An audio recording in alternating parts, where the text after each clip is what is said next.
बारिश का मौसम हो या फिर आंधी तूफान का, अगर खाना बनाने के लिए लकड़ी ना मिले तो सोचने की जरूरत नहीं है। आज के समय में लकड़ी की नहीं बल्कि गैस की जरूरत है, जो आपके घर में हर दम मौजूद रहती है, जिसे झट से जलाना है और 2 मिनट में चाय बनकर तैयार कर लेनी है। मिट्टी के चूल्हे से शुरू हुई जिंदगी आज गैस के चूल्हे पर आकर टिक गई है। लकड़ी का धुआं और उससे होने वाली सैकड़ों बीमारियों को गैस ने तो चुटकी में खत्म कर दिया। वैसे ये आसान काम करने के साथ साथ बहुत ही खतरनाक भी होती है। गैस से आग लगना तो बहुत आम बात है, कभी कभी तो पूरा घर ही इसमें स्वाहा हो जाता है। लेकिन अगर इसके नुकसान हैं तो फायदे भी बहुत हैं। जहां आज के समय लकड़ी मिलना मुश्किल है और इस भागदौड़ की भरी जिंदगी में भला किसके पास टाइम है कि जंगल जाए, लकड़ी काटे और इकट्ठा करके घर लेकर आए। ये गैस हमारे खाना बनाने के काम को बहुत आसान कर देती है। रसोई गैस का इस्तेमाल आप भले ही लंबे समय से करते आ रहे हैं, लेकिन आपको नहीं पता होगा कि ये गैस भला आती कहां से है और इसको रिफाइन कैसे किया जाता है। तो दोस्तों, आज की इस वीडियो में हम आपको इसके रिफाइन करने के प्रोसेस के बारे में बताएंगे, तो आप हमारे साथ इस वीडियो में पूरा एंड तक बने रहिएगा। आजकल हमारे घर की किचन में जो गैस होती है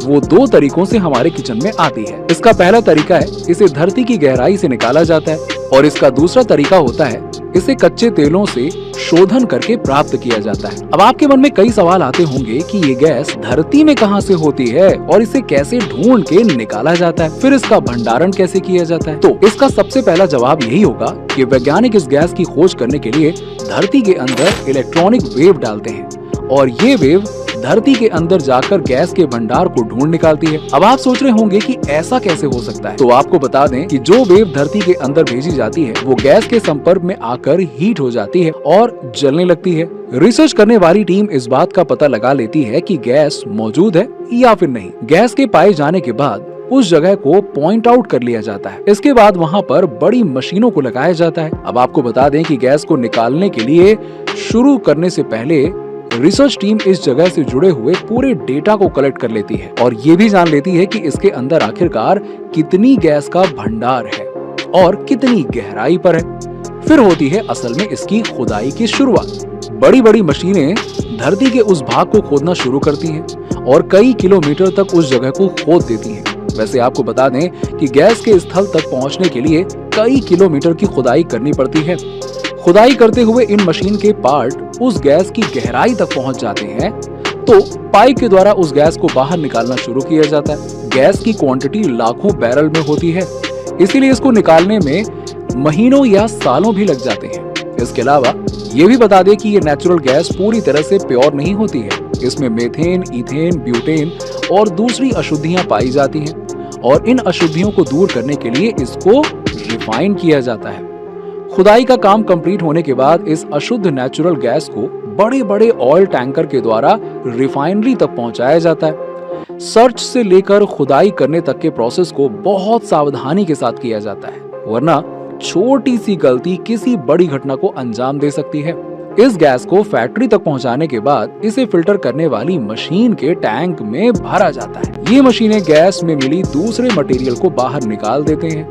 फिल्टर करने वाली मशीन इस गैस को हीट करती है और हीट करने में इसमें मौजूद दूसरी गैसेस वाटर वेपर के रूप में बाहर निकलना शुरू कर देती है। ऐसा इसलिए होता है कि इन गैसों में जो हल्की गैसें होती हैं वो पहले हीट हो जाती हैं और एक पाइप के द्वारा बारी बारी से बाहर निकल जाती हैं और इन्हें अलग एक दूसरे टैंकर में स्टोर कर लिया जाता है। अब हमारे पास जो फिल्टर मशीन में गैस बचती है उसी गैस को हम एलपीजी गैस कहते हैं, जिसका पूरा नाम लिक्विड पेट्रोलियम गैस होता है।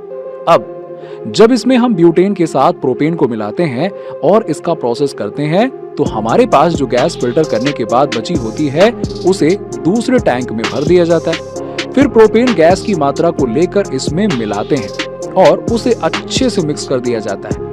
फिर पाइप के द्वारा इस गैस को मशीन से अलग कर लिया जाता है और पाइप के द्वारा टैंकर में भर लिया जाता है।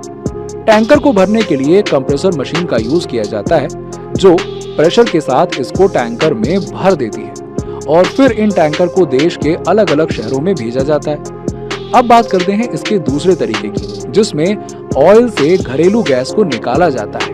यस, इससे पहले आपके मन में एक सवाल आ रहा होगा कि ऑयल कहां से आता है भाई जिससे गैस निकाली जाती है। तो आगे बढ़ने से पहले चलिए जान लें कि जिस तरह गैस को धरती के अंदर से निकाला गया उसी तरह ऑयल को भी निकाला जाता है। जी हाँ, ये कच्चा ऑयल देश के अलग अलग जगहों से निकाला जाता है। सबसे पहले वैज्ञानिक उस जगह को खोजते हैं जहां ऑयल होता है। उसके बाद उस जगह की खुदाई करके बड़े और लंबे पाइप डाले जाते हैं और इन पाइपों की हेल्प से ऑयल को बाहर निकाला जाता है। ये ऑयल भी गैस की ही तरह अशुद्ध होता है। इसमें पेट्रोल, गैस, डीजल और केरोसिन के साथ मोबिल होता है। ऑयल को बाहर निकालने के बाद टैंकर की हेल्प से तेल शोधन कारखाने में इसे भेजा जाता है। ये तेल के टैंकर बड़े और मजबूत होते हैं जिन्हें आग के टूल से दूर रखा जाता है। अब इन ऑयल टैंकर को फैक्ट्री के एक गोदाम में रखा जाता है और फिर से एक एक करके डिस्टिलेशन प्रोसेस के लिए फिल्टर मशीन की तरफ भेज दिया जाता है। प्रेशर पाइप की हेल्प से मशीन के पाइप को टैंकर के पाइप से जोड़ा जाता है और कंप्रेसर की हेल्प से मशीन टैंकर के ऑयल को खींच लेती है और मशीन में बने फिल्ट्रेशन पाइप में ऑयल स्टोर हो जाता है। अब बारी आती है इसके डिस्टिलेशन की, जिसमें इस ऑयल को हीट किया जाएगा। हीट करने की प्रोसेस स्टार्ट होती है और मशीन का तापमान 300 डिग्री सेल्सियस के आसपास होता है। धीरे धीरे हीट होने के बाद ऑयल से गैस निकलने लगती है। ऐसा क्यों होता है, ये सवाल आपके मन में भी होगा। अब आपको बता दें कि ऑयल में मौजूद गैस कम तापमान पर ही हीट होकर ऊपर उठने लगती है और फिर टैंक से लगे एक पाइप के द्वारा ये गैस दूसरे एक बड़े बीकर में स्टोर होने लगती है।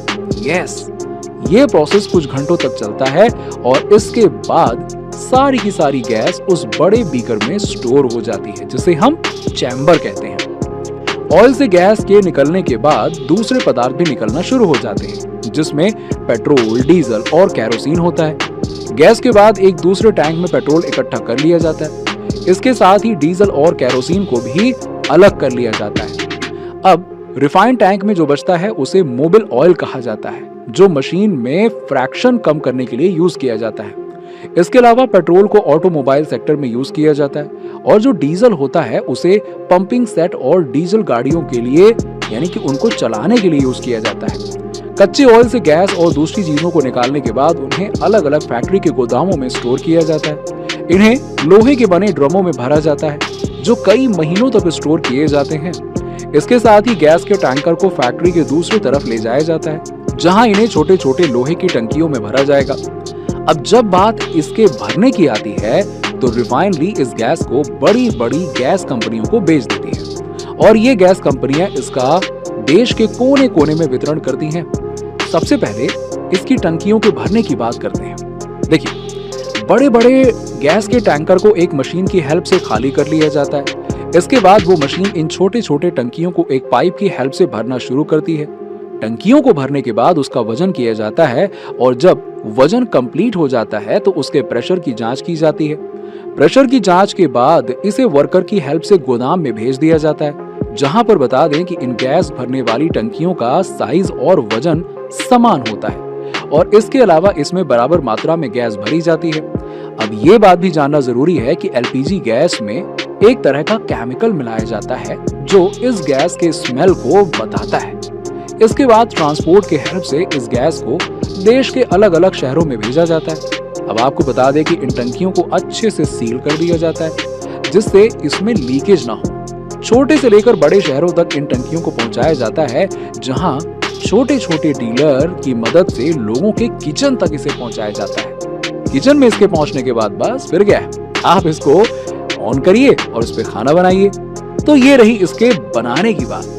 अगर आज के समय की बात करें तो लिक्विड पेट्रोलियम गैस को इन टंकियों में भरकर पाइप की हेल्प से घरों तक भेजा जाता है, जिससे डायरेक्ट घरेलू उपयोग हो सके और इससे कई सारे फायदे भी होते हैं। आपकी गैस को लाने और ले जाने के ट्रांसपोर्टेशन का खर्चा भी बचता है, जिससे ये गैस आपको सस्ती भी पड़ती है। दोस्तों, उम्मीद है कि आप